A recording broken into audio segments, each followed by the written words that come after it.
चर्चेसाठी आलेला स्रोत हा कुठलाही अहवाल किंवा जाडजूड पुस्तक नाहीये. उलट एका शाळेच्या कार्यक्रमातील भाषणाची एक छोटी स्क्रिप्ट आहे. पण कधीकधी अगदी साध्या गोष्टीतून आपल्याला खूप खोलवरचे विचार सापडतात. हो, आणि मला वाटतं हे त्याचं एक उत्तम उदाहरण आहे. ही स्क्रिप्ट नांदेड जिल्ह्यातली आहे. बिलोली तालुक्यातल्या कुंडलवाडी इथं एक विज्ञान प्रदर्शन झालं होतं. त्यानंतर दुगावच्या जिल्हा परिषद शाळेतील विद्यार्थ्यांसाठी हे भाषण तयार केलं गेलं. बरोबर. आणि यातली मूळ घटनाच खूप रंजक आहे, नाही का? या शाळेच्या मुलांनी बायोगॅसपासून वीज निर्मिती या नावाचा एक प्रकल्प सादर केला होता.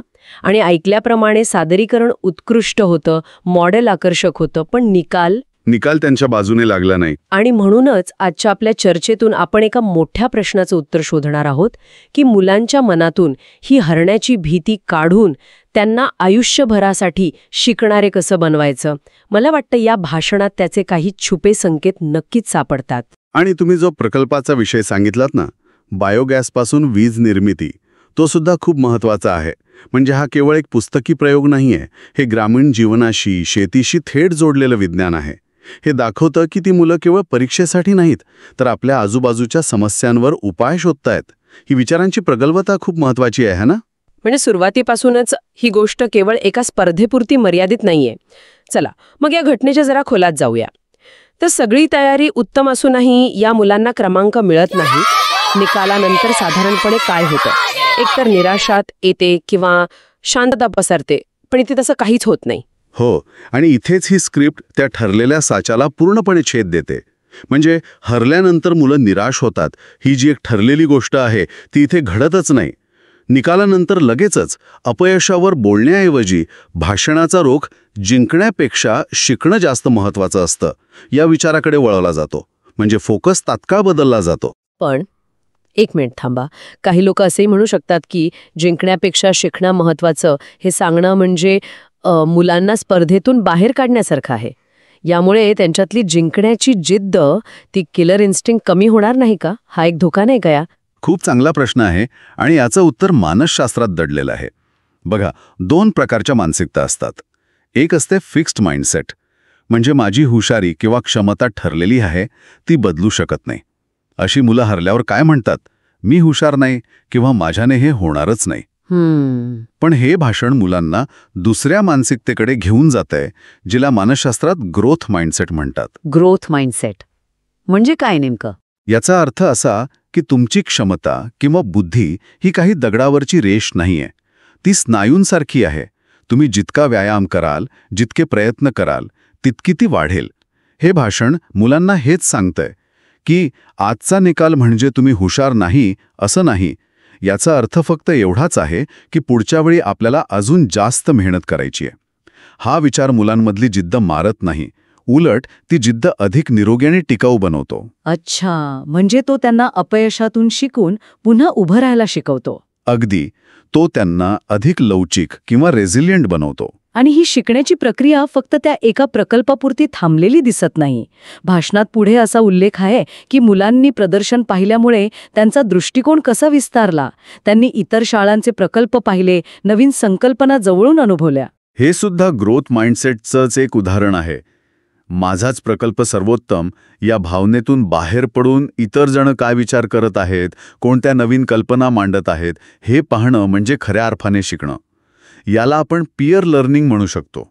यामुळे तुम्हाला प्रेरणा मिळते आणि स्वतःच्या कामात सुधारण्याची संधी लक्षात येते. मी हरलो या भावनेतून मी काय नवीन शिकू शकतो या भावनेकडे हा एक प्रवास आहे. आणि हा शिकण्याचा आणि अनुभव घेण्याचा दिवस फक्त प्रदर्शनावर संपत नाही. स्क्रिप्टमधला पुढचा भाग मला खूपच अनपेक्षित आणि मनोरंजक वाटला. त्यानंतर सर्वजण बलूर येथील प्राणी संग्रहालय आणि जिओलॉजिकल पार्कमध्ये गेले. तिथे मुलांनी खूप मजा केली आणि विशेष म्हणजे पाणीपुरी आणि बदाम शेकचा उल्लेख आहे. हे थोडं विचित्र वाटू शकतं, पण मला वाटते यात काहीतरी खोल अर्थ दडला आहे. हो, तो पाणीपुरी आणि बदाम शेकचा उल्लेख या संपूर्ण कथेतील सर्वात हुशारीचा भाग असं मला वाटतं. खरंच. हो, हे वरवर पाहता क्षुल्लक वाटेल, पण मानसशास्त्रीय दृष्ट्या हे एक खूप शक्तिशाली तंत्र आहे. याला एक्सपिरियन्स स्टॅकिंग किंवा अनुभवांची जोडणी म्हणता येईल. एक्सपिरियन्स स्टॅकिंग हे जरा सोपं करून सांगाल का? नक्कीच. बघा, स्पर्धेचा अनुभव हा बौद्धिक आणि थोडा ताण देणारा असतो. बरोबर. निकालामुळे त्यावर निराशेचं एक सावट आलेलं असतं.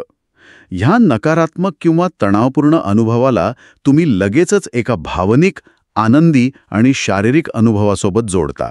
जसं की मित्रांसोबत सहलीला जाणं, खेळणं, पाणीपुरी खाणं. असं केल्याने मुलांचा मेंदू त्या संपूर्ण दिवसाला एक एकंदरीत सकारात्मक आठवण म्हणून संग्रहित करतो. अच्छा. निकालाचा जो नकारात्मक भाग आहे तो आपोआप पुसट होतो आणि त्या दिवसाची एक सोनेरी आठवण तयार होते. हे एक खूप हुशारीने केलेलं इमोशनल मॅनेजमेंट आहे. वा. म्हणजे 10 वर्षांनी त्या मुलांना कदाचित त्यांच्या प्रकल्पाचे तांत्रिक तपशील आठवणार नाहीत. नाही आठवणार.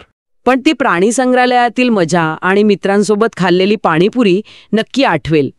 आणि त्यासोबतच आपण काहीतरी महत्त्वाचं सादर केलं होतं ही भावनाही जिवंत राहील. निकालाचं दुःख कायमचं पुसलं जाईल. अगदी बरोबर. शिक्षणाचा उद्देश केवळ माहिती देणं नाही, तर सकारात्मक अनुभव देणं आणि मुलांचं मन खंबीर बनवणं हा सुद्धा आहे. ही सहल त्या प्रक्रियेचाच एक अविभाज्य भाग आहे. तो केवळ एक टाइमपास नाही. त्यामुळे त्या दिवसाचा पराभव नाही, तर तो एक शिकण्याचा आणि आनंदाचा उत्सव बनतो. तर त्यांनी निकालामुळे येणाऱ्या भावनेला तर खूप चांगल्या प्रकारे हाताळलं. पण ग्रामीण भागात, विशेषतः जिल्हा परिषदेच्या शाळेत, मुलांच्या मनात एक वेगळाच न्यूनगंड असू शकतो. तो म्हणजे भाषेचा. आणि मला वाटतं भाषण त्याहीपेक्षा मोठ्या मुद्द्याला हात घालतं. तुम्ही अगदी अचूक मुद्दा पकडला आहे. कारण मुलांच्या मनात जर स्वतःच्या ओळखीबद्दल, स्वतःच्या भाषेबद्दलच शंका असेल, तर तुम्ही कितीही ग्रोथ माइंडसेटबद्दल बोललात तरी त्याचा फारसा उपयोग होत नाही. आणि हे भाषण त्या मूळ समस्येवर थेट भाष्य करतं. हो, त्यात एक खूप थेट आणि आत्मविश्वासपूर्ण विधान आहे. आज मराठी माध्यमातील विद्यार्थी शैक्षणिक पातळीवर मागे नाहीत. आणि पुढे जाऊन तर असंही म्हटलंय की आपली मातृभाषा मराठी ही कमजोरी नाही, ती आपली ताकद आहे. ग्रामीण भागातील जिल्हा परिषदेच्या शाळेत उभं राहून हे बोलणं, जिथे इंग्रजी माध्यमाचं आकर्षण वाढतंय, हे खूप धाडसी आहे, नाही का? हे केवळ धाडसी नाहीये, तर अत्यंत गरजेचं आहे. कारण काय आहे ना, अनेकदा असं मानलं जातं की इंग्रजी माध्यमात शिकणारी मुलं जास्त हुशार असतात किंवा त्यांना जास्त संधी मिळतात. हा एक सामाजिक समज आहे जो मुलांच्या मनात न्यूनगंड तयार करतो. हे भाषण त्या न्यूनगंडावर थेट हल्ला करतं. पण हे केवळ एक भावनिक आवाहन आहे की यामागे काही ठोस तर्क आहे? कारण केवळ अभिमान बाळगा असं म्हणून आत्मविश्वास येत नाही. आणि म्हणूनच हे भाषण प्रभावी ठरतं. कारण हे केवळ भावनिक विधान नाहीये, त्याला तथ्यांचा आधार दिला गेलाय.